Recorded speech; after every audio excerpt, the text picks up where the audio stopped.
Bonjour, bienvenue dans la série sur le paradoxe de l'information. Donc nous allons commencer à entrer doucement dans le vif du sujet. On va commencer à parler des trous noirs. Alors, pour une étoile, lorsqu'elle se forme, elle est très massive, composée de gaz essentiellement d'hydrogène et d'hélium, et sous son poids, elle se comprime, et le cœur finit par chauffer sous la compression jusqu'à atteindre des centaines de millions de degrés. Il entraîne alors la formation de fusion thermonucléaire, où des atomes se fusionnent pour donner des atomes plus lourds en libérant de l'énergie. L'hydrogène forme de l'hélium, l'hélium va fusionner et on va voir apparaître des atomes tels que du carbone, de l'oxygène, etc., de plus en plus lourds.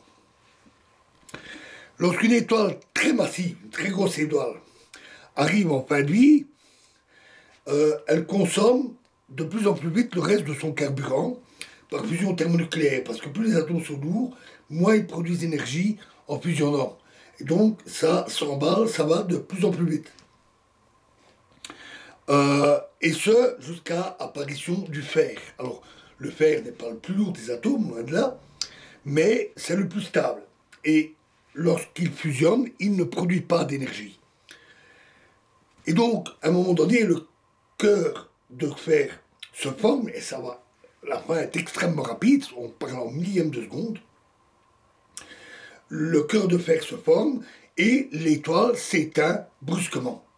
Cet arrêt est vraiment brutal, et l'enveloppe de l'étoile, n'étant plus repoussée par le rayonnement produit par la fusion thermonucléaire, par l'énergie rayonnée, l'énergie thermique de cette fusion, le cœur tombe sous son propre toit, rebondit sur le cœur, et l'étoile explose.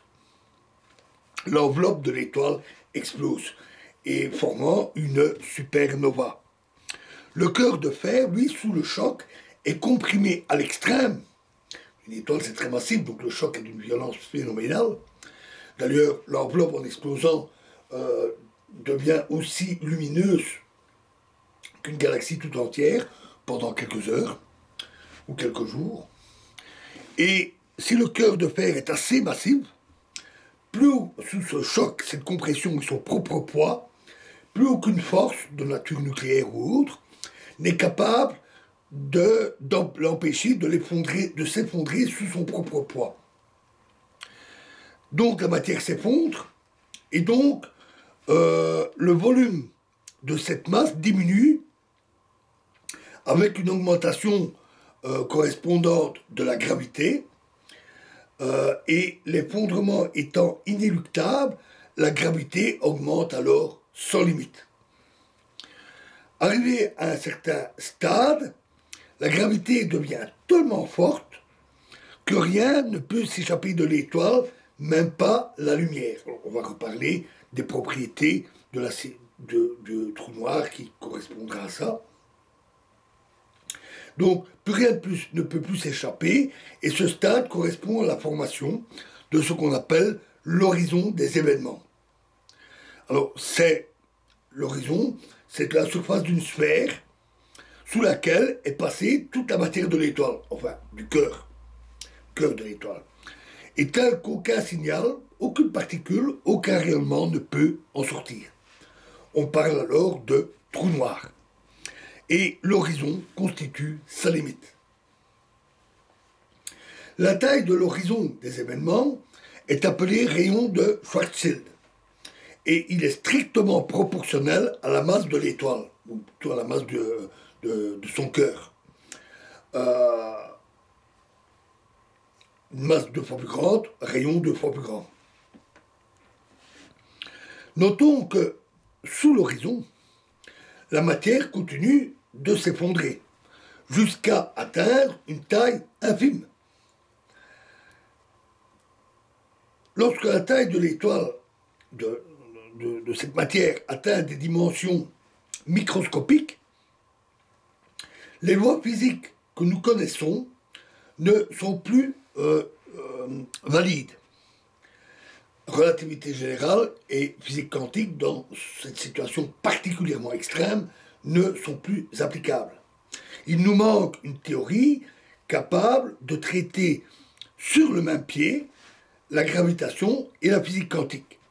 En réalité, de telles théories existent. Les plus connues sont la théorie des cordes, la gravitation quantique à boucle, la géométrie non commutative, les géométries non commutatives et d'autres théories. Il y en a pas mal.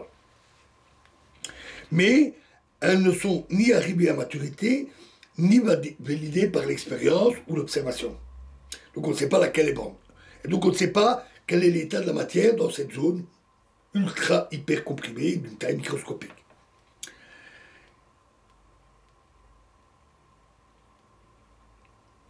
Toutefois, les lois connues, relativité générale et physique quantique, sont valides au moins jusqu'à une très petite taille, quelques millimètres, centimètres pour le cœur, et il ne fait donc aucun doute que la matière se retrouve comprimée dans une zone minuscule.